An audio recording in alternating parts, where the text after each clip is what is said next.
जिस बात पर दिल कांप जाता है, ऊपर वाला उसी बात पर आजमाता है। जमाने की नज़र में थोड़ा सा अकड़ कर चलना सीख लो। मोम जैसा दिल लेकर चलोगे तो लोग जलाते ही रहेंगे। सह लिया जो सहना था, अब सबको नज़रअंदाज करके जीना है। चिंता, कर्ज और प्रेम कोई करता नहीं, बस हो जाते हैं। समय के साथ घाव जरूर भर जाते हैं, लेकिन हादसों का शोर उम्र भर पीछा करता है। मैंने ज़िंदगी से एक सबक सीखा है, अपनी सफाई वहाँ देनी चाहिए जहाँ उसे समझने वाला एक खुला दिमाग हो। अगर किसी ने आपको गलत मान लिया तो उसको सफाई देने का मतलब खुद की नज़रों में खुद को ही गिराना होता है। श्री कृष्ण कहते हैं, हम में ऐसा कोई नहीं है जिनकी परछाई उनसे दूर रहती हो। हमारी परछाई सदैव हमारे साथ रहती है। कदाचित हमारी परछाई हमारे कर्मों के फलों का संकेत देती है। कदाचित इसी कारण कई बार हमें अपनी परछाई से भी भय लगता है, परंतु इस भय से निवारण पाने का एक साधन अवश्य है, और वो है सूर्य की ओर मुख करना या किसी प्रकार के स्रोत की ओर मुख करना, क्योंकि तब हमें हमारी परछाई दिखाई नहीं देती। यदि इस जीवन के संदर्भ में देखें तो यह प्रकाश का स्रोत शुभ कर्मों की चेतना है। यदि आपके मन में शुभ कर्म करने की इच्छा है तो आपको कभी भी अपने कर्मों के फल का भय नहीं होगा, क्योंकि यदि आपका मन शुद्ध होगा तो आपके कर्म शुद्ध होंगे, और शुद्ध कर्मों का फल कभी अशुद्ध नहीं हो सकता। श्री कृष्ण कहते हैं, कौन कहता है जैसा संग वैसा रंग। इंसान लोमड़ी के साथ नहीं रहता फिर भी चालाक है। इंसान शेर के साथ नहीं रहता फिर भी क्रूर है। और तो और इंसान की तो वो स्वभाव है जो कुत्ते के साथ रहता है फिर भी वफादार नहीं होता। कभी कभी इंसान सच में थक जाता है, होश में रहते रहते, दर्द सहते सहते, सब्र करते करते, उम्मीद रखते रखते, रिश्ते निभाते निभाते, सफाई देते देते और अपनों को मनाते मनाते। घर बदल जाए या समय बदल जाए कोई गम नहीं, लेकिन सबसे ज़्यादा दुख तब होता है जब कोई अपना बदल जाता है।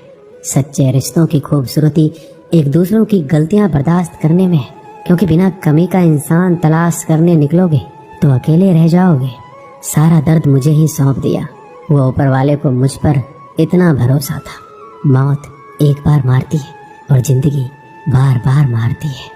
लोग कहते हैं कि जिंदगी में आप अकेले कभी खुश नहीं रह सकते, पर मुझे लगता है कि जिंदगी में अकेलापन ही हमें जिंदगी जीने का सही मतलब सिखाता है।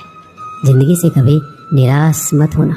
आप नहीं जानते कि आने वाला कल आपके लिए क्या लेकर आने वाला है, इसलिए जो इंसान बार बार अपनी बात से मुकर जाए उस पर कभी भरोसा मत करना। मरने पर मातम मनाने सब आ जाएंगे, मगर मुसीबत में साथ देने कोई नहीं आता। वक्त अगर हमेशा एक सा रहता तो अपने और परायों की पहचान कैसे होती। जब विश्वास जुड़ता है तो पराये भी अपने हो जाते हैं, और जब विश्वास टूटता है तो अपने भी पराये हो जाते हैं।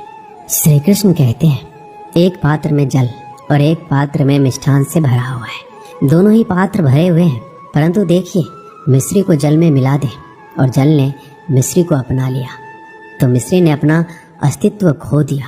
परंतु जल को अभिमान है कि उसका अस्तित्व अभी भी बना हुआ है। परंतु जो इस जल को चखेगा उसे अवश्य पता चल जाएगा कि ये जल अब वो जल नहीं रहा, ये अब शरबत बन गया है। इसी तरह हमारा त्याग, हमारा बलिदान भी ऐसे ही होते हैं। जो इस बात को अनुभव करते हैं वो समझ सकते हैं कि कैसे हमने समय की धारा को बदल दिया है। जो बलिदान देते हैं उनका अस्तित्व कभी नष्ट नहीं होता। उनका बलिदान संसार में कुछ न कुछ परिवर्तन अवश्य लाता है। श्री कृष्ण कहते हैं, हर किसी को हीरा बनाया है, पर चमकता वही है जो तराशने की हद से गुजरता है। कभी भी परिस्थितियों के हाथों की कठपुतली मत बनो, क्योंकि आप अपने हालात बदलने का दम रखते हैं। हम सफ़र चाहे गरीब हो पर अच्छा होना चाहिए जो आपकी इज्जत करे, क्योंकि गरीबी तो काटी जा सकती है, पर किसी बुरे इंसान के साथ जिंदगी काटना बहुत मुश्किल होता है। दहशत आंखों में होनी चाहिए। हथियार तो चौकीदार के पास भी होता है। वफादारी का असली मतलब उन लोगों से पूछो जो सालों से किसी एक को एक तरफा प्यार करते हैं। किसी की इतनी भी परवाह मत करो कि वो लापरवाह हो जाए। बहुत अजीब है इस दुनिया के लोग, जिन्हें जितनी ज़्यादा मोहब्बत दो वो उतना ही दुख देते हैं।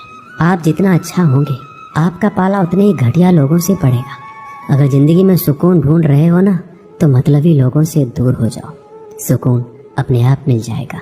मासूम लोगों की सबसे बड़ी गलती ये होती है कि वो चालाक लोगों पर भरोसा करके उन्हें अपना समझ लेते हैं। कभी किसी पर आंख बंद करके भरोसा मत करना, क्योंकि ये दुनिया इतनी भी अच्छी नहीं है कि आपके भरोसे को कायम रख सके। कौन क्यों गया ये जरूरी नहीं है, क्या सिखा कर गया ये जरूरी है।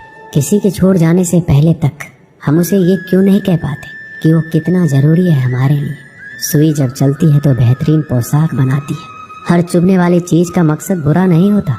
जिक्र से नहीं फिक्र से पता चलता है कि दुनिया में कौन अपना है। जो रास्ता ईश्वर ने आपके लिए खोला है उसे कोई भी बंद नहीं कर सकता।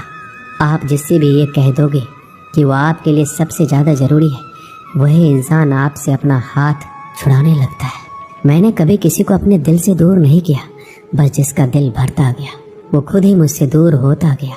मैंने सबको अपना बना कर देख लिया, लेकिन कोई भी हमेशा के लिए अपना नहीं होता। धोखा खाने वालों को तो वक्त के साथ सुकून मिल जाता है, मगर धोखा देने वालों को कभी सुकून नहीं मिलता। अक्सर उन्हीं लोगों के दिल टूटते हैं जो हमेशा दूसरों का दिल रखने की कोशिश करते हैं। बात थोड़ी कड़वी है, लेकिन सच है कि इस दुनिया में जो इंसान दर्द छुपाना सीख गया वो सच में जीना सीख गया। जिनका दिल बड़ा होता है उनको दर्द भी बड़े ही मिलते हैं। श्री कृष्ण कहते हैं, हम सभी कभी ना कभी कहीं ना कहीं अपने जीवन में यात्रा अवश्य करते हैं। हमारी यात्रा में कभी पक्के रास्ते आते हैं तो कभी कच्चे रास्ते। पक्के रास्ते मनुष्य बनाता है और कच्चे रास्ते चलते चलते बन जाते हैं। जब लोग एक स्थान से जाते हैं तो पैरों के दबाव से नीचे की घास कुचल जाती है। बार बार उस मार्ग से जाने से धीरे धीरे मार्ग स्वतः ही बन जाता है। और यही जीवन है, यही नियति है। जब आपके जीवन में आपको मार्ग ना मिले तो रुकिए नहीं, आगे बढ़ते रहिए और आपके पैरों के दबाव से मार्ग स्वतः ही बन जाएगा। एक बार की बात है, एक साधु घाट किनारे अपना डेरा डाले हुए था। वह धुनी रमाकर दिन रात बैठा रहता और बीच बीच में ऊंची आवाज में चिल्लाता, जो चाहोगे सो पाओगे। उस रास्ते से गुजरने वाले उसे पागल समझते थे। वो उसकी बात सुनकर अनसुना कर देते, जो सुनते उस पर हंसते थे। एक दिन एक बेरोजगार युवक उस रास्ते से गुजर रहा था। साधु के चिल्लाने की आवाज उसके कानों में भी पड़ी, जो चाहोगे सो पाओगे। ये वाक्य सुनकर वह युवक साधु के पास आ गया और उससे पूछने लगा, आप बहुत देर से जो चाहोगे सो पाओगे चिल्ला रहे हो, क्या सच में मुझे वो दे सकते हो जो मैं पाना चाहता हूँ?